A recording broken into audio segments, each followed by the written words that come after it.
4. Fale a linguagem do cérebro. Em se tratando de conexões imediatas, boas intenções podem nos levar a lugares que nunca tivemos a intenção de ir. Veja este piloto de uma companhia aérea com a qual eu voei recentemente. Olá, passageiros. Aqui é o capitão. É muito bom tê-los a bordo. Agora que estamos a caminho, eu só queria alguns momentos para deixá-los cientes de que não há previsão de nenhum tempo ruim. Então, não devemos encontrar nenhum problema, e se tudo sair de acordo com o planejado, não haverá empecilhos para chegarmos a Londres no horário previsto. Credo! De repente, toda a ansiedade de voar que eu já havia sentido na vida tinha sido ativada. Eu havia tido um daqueles dias de karma positivo. Viagem tranquila para o aeroporto, atendentes de check-in educados, um ótimo lugar. Mas agora ali estava o capitão narrando os maiores medos de todos aqueles que voam frequentemente. Uma viagem difícil, tempo ruim e problemas em chegar no horário ao destino. E eu não fui o único a me sentir daquele jeito. Houve uma grande troca de olhares nervosos entre as pessoas. Nosso piloto havia falhado em se conectar com os passageiros porque não falava de uma forma positiva e dizia o que realmente queria dizer, que era: sentem-se e relaxem, vai ser um voo tranquilo e nós iremos chegar no horário. O que realmente aconteceu. Mas, ao falhar em se comunicar de uma maneira positiva, o piloto plantou uma série de sugestões negativas na mente dos passageiros. O seu cérebro só pode processar informações positivas. Onde está o leite na sua geladeira? Eu sei que você sabe, mas como você sabe? Aqui está como. Na sua cabeça, você fez uma imagem rapidamente do interior da sua geladeira e viu onde estava o leite. Fantástico! Qual é a sua música favorita dos Rolling Stones? Ou qualquer outra banda que você ame? Entendeu? Como você fez isso? Você a tocou na sua cabeça para verificar. Qual é a sensação da areia? Mesmo conceito. Você foi à sua mente e buscou a informação sensorial para confirmar a sua experiência. Isso é a linguagem do cérebro. Imagens, sons e sentimentos. A linguagem falada vem depois da entrada das sensações. Agora você consegue imaginar-se não fazendo alguma coisa? Não sentindo alguma coisa? Não vendo alguma coisa? Você não consegue porque o cérebro não processa imagens, sons ou sentimentos negativos. O que eu quero dizer é o seguinte: na sua imaginação, você consegue construir uma imagem de você não alimentando um cachorro? Não, você não consegue. Tudo o que você consegue fazer é imaginar-se fazendo alguma outra coisa, em pé ao lado do cachorro, passeando com o cachorro, fazendo um bug jumping com o cachorro. Todas são imagens de você não alimentando o cachorro. O seu cérebro trabalha apenas com informações positivas. Ele pega todas as informações das experiências dos seus 5 sentidos e então mistura tudo no liquidificador emocional que chamamos de imaginação. Mais prazer ou mais problemas? Eu recentemente comprei um novo sistema de computador para o meu escritório. Quando agradeci a mulher pela ajuda, ela respondeu: sem problemas. Problemas? De onde surgiu um problema de repente? Eu nunca pensei em problemas, até agora. Vamos tentar de novo. Obrigado pela sua ajuda hoje. Foi um prazer. Ah, prazer. Agora sim, esse sentimento é muito melhor. É bom me dar prazer ao invés de problemas, mesmo que inconscientemente, e inconscientemente é até onde o nosso processamento de linguagem vai. Você prefere ser recebido com um "como vai a batalha?" ou "muito bom te ver"? Esteja ciente das mensagens subliminares nas palavras que você escolhe. Diga "o prazer foi meu" ou "foi um prazer", em vez de "sem problemas". Vamos começar no nível mais simples possível. Se você ensina um cachorro a pular quando diz "pula", o que você acha que ele vai fazer quando você disser "não pula", sem mudar o seu tom de voz? Isso mesmo, o cachorro irá pular. Mesmo nós, humanos, que conseguimos processar a linguagem quando escutamos "não pula", primeiramente pensamos em pular e em seguida desviamos o pensamento. Isso é porque não e todas as negativas, na verdade, não são linguagem. Então, se não ou negações em geral não são computadas pelo cérebro, O que eu posso esperar do primeiro pensamento da minha filha quando eu digo, por favor, não bagunce o seu quarto? Recentemente fiz um discurso em um resort no qual a piscina fazia uma curva por dentro do centro de convenções. Como parte do discurso de abertura, o presidente da associação brincou com os atendentes. Por favor, não caiam na piscina. Você poderia ver os seus olhos brilhando momentaneamente enquanto eles se imaginavam fazendo isso. Nós mesmos fazemos isso quando dizemos algo como, eu não quero estragar essa negociação. E quantos de nós terminamos uma carta com a seguinte frase, se você quiser mais informações, por favor, não hesite em me contatar. Quantas sugestões negativas você planta na mente dos seus consumidores, clientes, colegas, pacientes ou estudantes com as palavras que escolhe todos os dias? Claro que isso pode ser um caso de semântica, desde que os seus consumidores e clientes estejam cientes do que você quer dizer. Mas tenha em mente que o cérebro primeiro pensa no comportamento e depois pensa no comportamento oposto para substituí-lo. Que tipo de pensamentos você está despertando em seus clientes, superiores ou empregados quando diz estas frases? Você consegue diferenciar as mensagens positivas e negativas? Não se preocupe com as bebidas no mercado. Sem problemas, invista no longo prazo. Não entre em pânico. Nós não faremos nada impensado. Ligue-me quando você tiver mais informações. Eu não o levaria tão a sério. Nós cobrimos todos os pontos-chave. Isso não vai doer nem um pouco. Não tem como você perder. Foi um prazer. Aqui, o K, saiba o que você quer, pense positivo do seu KFC, entra em jogo de novo. Nos negócios, você precisa estar ciente de como usa a linguagem e deve encorajar seus funcionários a estarem cientes também e a ter o hábito de falar e pensar positivo. Colocando de outra maneira, aprenda a não falar na negativa. Processe isso.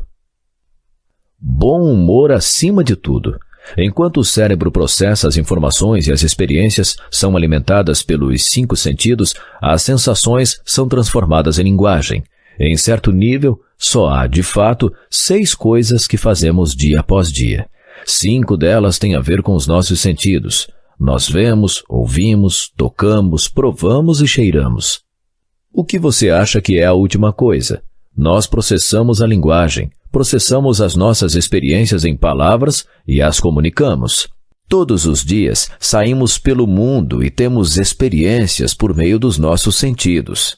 Depois, explicamos as nossas experiências, primeiro para nós mesmos e depois para os outros. Pensamos em palavras, falamos sozinhos e depois falamos com o mundo, explicando as nossas experiências. Nós passamos grande parte das nossas vidas explicando as nossas experiências. É um dos elementos fundamentais em se conectar com outras pessoas. Explicar é um trabalho difícil e um problema que a maior parte de nós tem é que caímos em padrões de explicação das nossas experiências de uma maneira pré-ordenada. E mais, cedo ou tarde, pensamos sem pensar. Todo mundo tem um estilo de explicar. Algumas pessoas desenvolvem o hábito de explicar as suas experiências para si mesmas e para os outros de uma maneira positiva, enquanto outros dão as suas explicações de um ponto de vista negativo.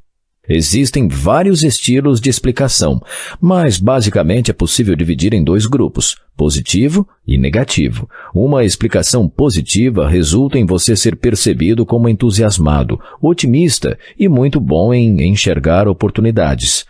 Um estilo negativo pode ser taxado desde um realista bom em enxergar problemas até um completo pessimista. Esses estilos afetam a sua atitude, e como você já sabe, atitude é contagiante. Eu tenho certeza de que o nosso piloto, caso tenha pensado, achou que estava sendo prático e realista com seu anúncio, mas a maneira de explicar e a escolha de palavras influenciaram o resultado da comunicação. A boa notícia é que você pode escolher o seu estilo de explicar e, por essa razão, mudar sua atitude. E quando você conquista isso, você pode moldar como as pessoas se sentem e como se sentem em relação a você. Tudo se resume ao seguinte: conforme as suas experiências se tornam palavras, suas palavras se tornam ações, suas ações se tornam hábitos, Seus hábitos se tornam sua imagem e sua imagem se torna seu destino. Causa e efeito. Todos nós temos uma tendência inata de explicar por que as coisas acontecem. As melhores ferramentas que temos para isso são relatos de causa e efeito. Existem duas maneiras de contar esses relatos. Uma é estabelecer a causa fora de você. Aquele idiota da contabilidade me deixou de mau humor. O outro jeito é você atribuir a algo dentro de você. Eu sou um gênio. É claro, nem sempre uma dessas atribuições é correta, mas a chave para você descobrir qual está correta normalmente está no uso de uma simples expressão, uma das mais usadas. Trata-se do porquê, que usamos nas perguntas. Crianças sabem disso, elas são ótimas entrevistadoras. Pelo que eu posso dizer, estão programadas para perguntar por quê. Por que estamos indo lá? Por que ele está usando aquele negócio no nariz? Por que você está dirigindo tão depressa? Isso é a curiosidade natural agindo. Mais cedo ou mais tarde, essa curiosidade inata é reprimida, minimizada como uma janela de computador por adultos que estão ficando loucos pelo incessante porquê. Porquê de seus filhos. Mas isso está sempre dentro de nós, operando em um plano de fundo, mesmo quando somos adultos e achamos que essa fase já se foi. Nós evoluímos como espécie por meio da lógica, razão, comparação e, mais importante, processando feedback, curiosidade, um instinto que está agregado ao porquê. É um elemento crítico nesse processo. Você já notou que seu cérebro acha muito mais satisfatório processar uma informação em uma situação de causa e efeito do que em uma de apenas causa ou apenas efeito? Isso porque... Aí está. Eu poderia ter terminado o meu comentário anterior antes da palavra porquê. No entanto, quando eu introduzi a palavra porquê, pareceu que isso levaria a algo muito mais satisfatório para a sua curiosidade natural e estava oferecendo a possibilidade a uma explicação completa de causa e efeito. Em outras palavras, quando você faz isso, tal coisa acontece. Como podemos utilizar isso para nossa própria vantagem quando estamos nos conectando nos negócios ou em qualquer situação, na verdade? Você aumenta as suas chances de cumplicidade se oferece uma razão do porquê quer que algo seja feito. Porque... Dizer às pessoas por que você está fazendo algo tem uma grande influência em como elas reagem, porque normalmente elas estão mais dispostas a aceitar pedidos quando razões são dadas a elas. Ellen Langer, psicóloga da Universidade de Harvard, demonstrou isso em um estudo que começou a mostrar que pessoas respondem automaticamente e sem pensar quando o estímulo correto é dado. Esse estímulo era uma resolução de causa e efeito. Aqui está o que aconteceu. Em uma biblioteca movimentada, uma de suas cobaias se aproximaria da pessoa no começo da fila da copiadora dizendo: "Com licença, eu tenho 5 páginas. Posso usar a copiadora na sua frente porque estou com pressa?" Esse pedido foi convincente em 94% das vezes. Mais tarde, quando a pessoa voltou e perguntou para o grupo que estava em fila na máquina dizendo: "Com licença, eu tenho 5 páginas. Eu posso usar a copiadora?" A taxa de sucesso caiu para 60%, sem grandes surpresas. O que foi uma grande surpresa ocorreu quando a pessoa se aproximou do começo da fila um pouco depois e perguntou: "Com licença, eu tenho 5 páginas. Eu posso usar a copiadora porque eu tenho de fazer essas cópias?" A taxa de sucesso rapidamente retornou aos 93%. Respostas automáticas são baseadas na razão, ou pelo menos na aparência da razão. Pessoas precisam ter razões para tomarem decisões e justificar suas ações. O experimento de Langer mostrou que até quando a razão não é mesmo uma razão, mas se parece com uma, é o suficiente para ativar uma resposta positiva. A palavra porquê é usualmente seguida por uma informação e, para a maioria das pessoas, é forte o suficiente para colocar em movimento um padrão de resposta. Neste caso, uma resposta sim, mesmo na ausência de uma informação concreta. Isso é o mesmo que um aperto de mão. Quando alguém estende a mão direita em sua direção, você faz o mesmo sem pensar. Quando quer se conectar rapidamente, oferece ao seu contato um porquê, e as chances de ser bem-sucedido serão maiores. Por exemplo, se está pretendendo fazer negócios com a empresa Q e você tem um contato-chave lá, em vez de simplesmente dizer Eu estou encantado em conhecê-lo. Adicione, porque eu li muito sobre o seu trabalho pioneiro com XYZ. Seu cérebro só processa informações positivas. A linguagem do cérebro é feita de imagens, sons, sentimentos, indo um pouco além, cheiros e sabores. O cérebro não consegue processar imagens negativas, não fazer algo, não ver algo. Ele só consegue trabalhar com informações positivas. Então esteja consciente para não plantar sugestões negativas na mente dos outros com as palavras que você escolher. Tome cuidado com as duplas negativas. Fale no positivo. Diga foi um prazer em vez de sem problemas. Use as palavras ligue-me em vez de não hesite em me ligar. Estilo de explicação.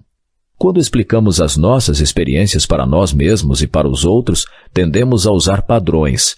Desenvolva conscientemente um estilo de explicação positiva e contamine os outros com a sua atitude positiva. Causa e efeito. Dizer por que você está fazendo algo para as pessoas tem uma grande influência em como elas vão reagir a você. Pessoas tendem automaticamente a aceitar pedidos quando são informadas das razões. Continue lendo porque você vai aprender bastante.